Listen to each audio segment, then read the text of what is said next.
네, 오늘의 책은 삶을 춤추게 하라 라는 마음챙김 명상 에세이 책이고, 글을 쓰신 분은 헤라 라는 분입니다. 저자는 약사로 10년간 약국을 운영하며 남부럽지 않게 행복하게 살았다.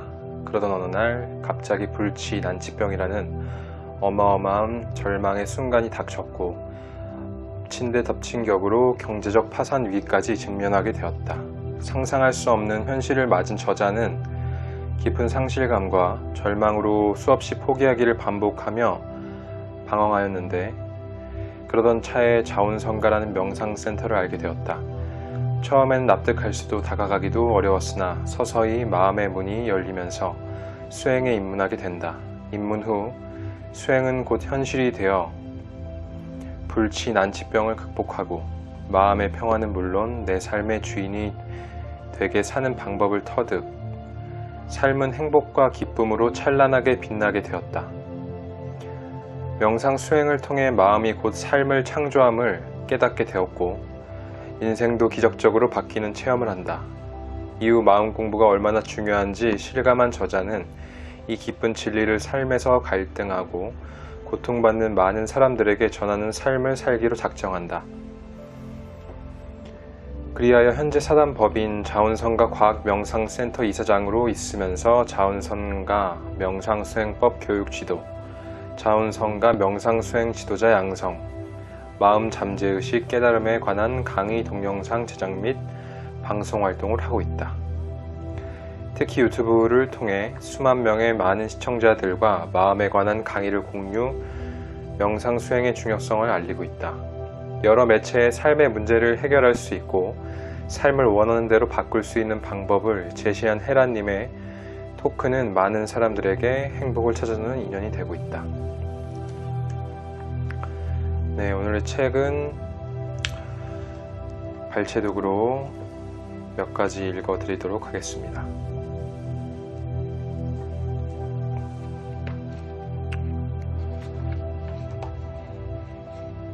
부불안.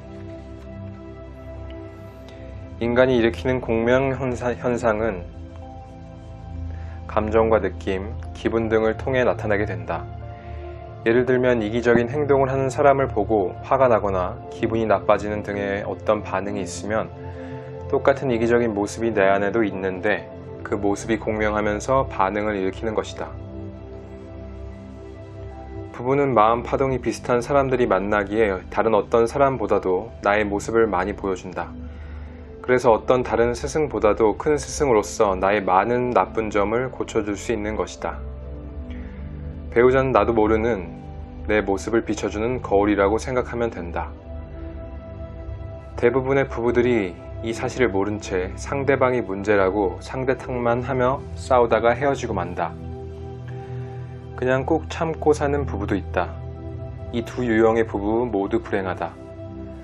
가장 바람직한 부부는 배우자의 모습을 볼 때 마음속에 불쾌한 반응이 일어나면 알아차려서 그 모습이 자기 안에도 있음을 인식해야 한다.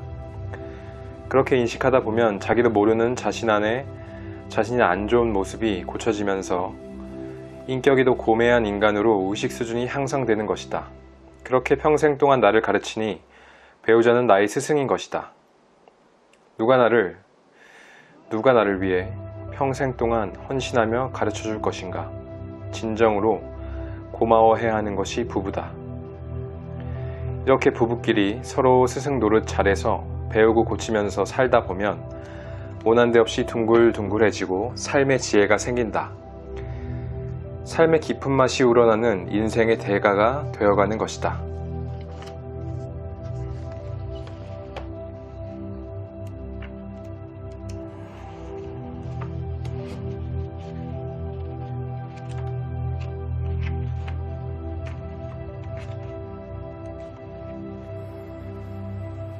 마음 공부. 삶에 문제가 생길 때마다 신호로서 그 문제의 답을 알려주고 있지만 과거 경험 정보에 의해 잠재의식이 혼탁해진 까닭에 마음 공부란 과거 경험 정보로 인해 혼탁해진 잠재의식을 맑게 하여 매 순간 본성의 신호를 받을 수 있는 지혜로운 인간이 되는 공부이다. 마음 공부는 삶 속에서 이루어지는 공부이다. 흔히들 생각하듯이 산속에 들어가서 하는 세상과 사람들을 등지면서 하는 공부가 아니다.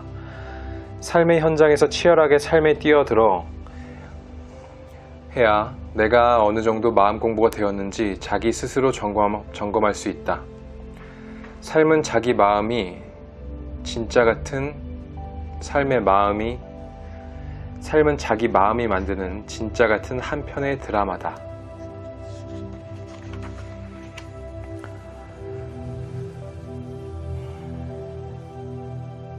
오직 삶을 통해서만이 얼마나 공부되었는지 알 수 있다. 삶 속에서 나와 인연이 되는 사람들과의 부딪힘과 마찰이 사라져서 평화롭고 행복해지며 삶의 부족한 부분이 원만하게 해결되어 더 이상 바랄 것이 없는 삶이 지속되고 있다면 마음 공부가 잘 되고 있다는 증거로 봐도 무방하다. 많은 사람들이 삶을 가장 직접적으로 확실하게 바꿀 수 있는 것이 마음 공부라는 사실을 모르기에 머리 공부에만 매달려 애꿎은 생각만 혹사시키고 있다. 마음을 버리면 버릴수록 내면의 참나에 가까워져 삶은 완전성을 향해 나아갈 것이고, 마음이 완전히 비워지면 나라는 에고가 더 이상 존재하지 않아 일체의 욕망과 번뇌가 사라지고 모든 것이 있는 그대로 완전함이 될 것이다. 이 세상이 완전함을 알게 되고 모든 존재들이 사랑으로 나타났음을 알게 될 것이다. 이제 그대는 삶과 죽음을 초월하여 무한하고 영원한 우주와 하나가 된 것이다. 모든 것은 근원인 불멸의 사랑이 된 것이다. 세상은 그대를 깨달은 자라 부를 것이다.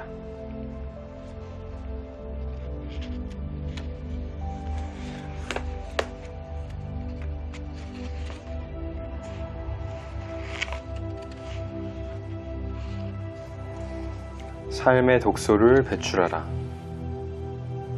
인간은 완전한 존재라 몸이 아픈 것만 치유할 수 있는 것이 아니라 삶이 아픈 것도 치유할 수 있는 능력이 있다. 몸의 병이나 삶의 문제들은 모두 그 근원 독소가 하나이기 때문이다. 마음의 독소가 바로 그것이다. 사람들은 공해 물질이나 식품 첨가물 같은 독소에 민감한데 모든 독 중 가장 독한 것은 인간의 마음이 만들어내는 마음의 독인 분노, 두려움, 슬픔, 수치심, 죄책감 등 감정의 독소들이다. 미국의 신경생리학자가 연구한 바에 따르면 인간이 분노할 때 나오는 호르몬과 독사의 독을 비교했더니 인간이 분노할 때 나오는 독이 독사의 200배였다고 한다. 이처럼 인간의 감정적인 독소는 그 독이 강하여 몸을 파괴하고 불치, 난치병을 일으키며 삶에도 갖가지 문제를 일으킨다. 현대사회가 인간의 감정을 구조적으로 누르는 시스템이어서 자신의 감정을 잘 다룰 줄 모른다.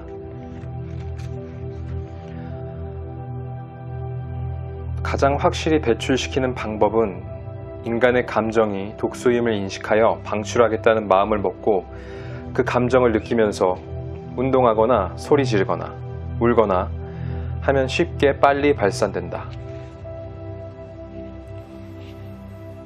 유태인의 교육법을 다룬 탈무드에서 보면 어린아이를 양육할 때 아이들이 감정을 충분히 배출할 수 있도록 부모가 받아주라고 가르친다.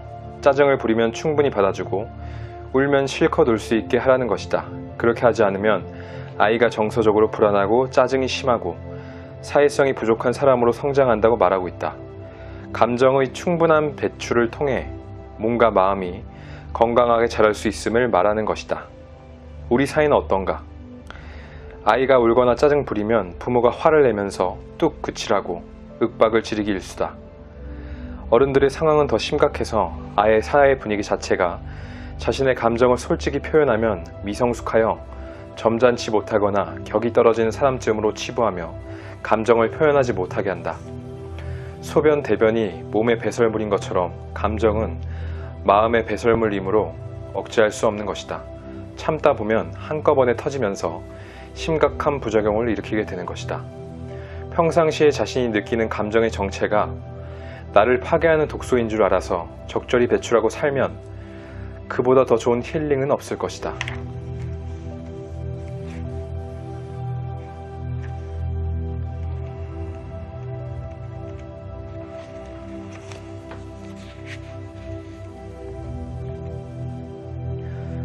운명은 존재하는가?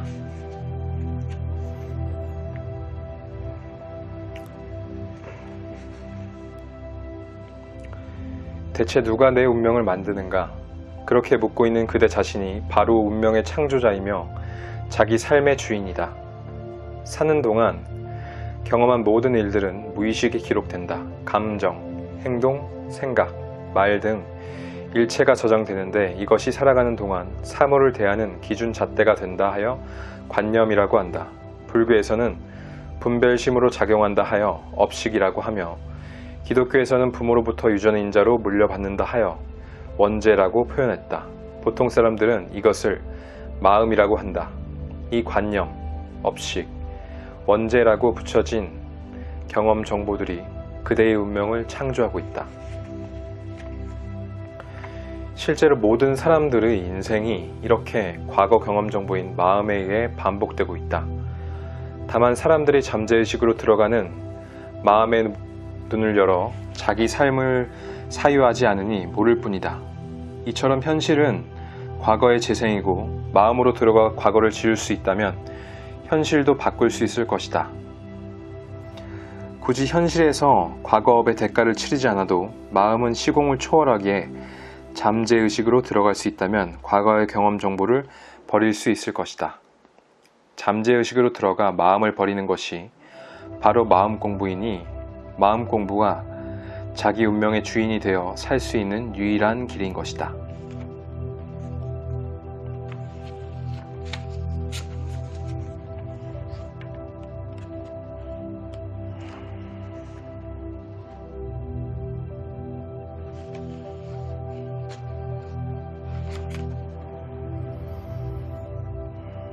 태교가 치유의 기본이다.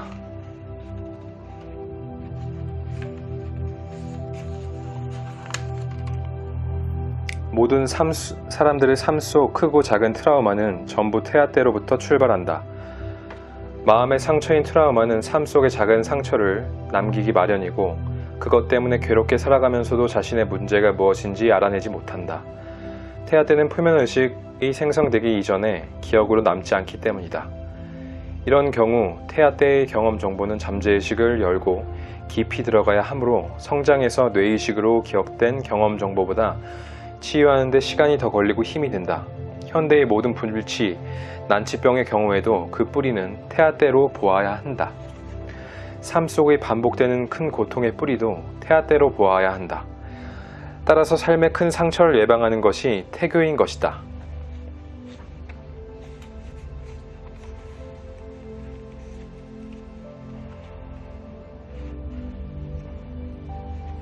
네.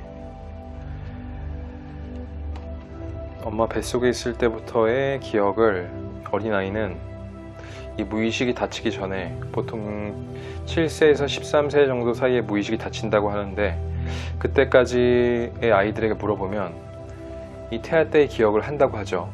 그런 연구 결과도 있고 요새는 유튜브에 그런 동영상들도 많이 올라와 있더라고요. 참 신기하지만 당연하지만 신기한 일인 것 같습니다.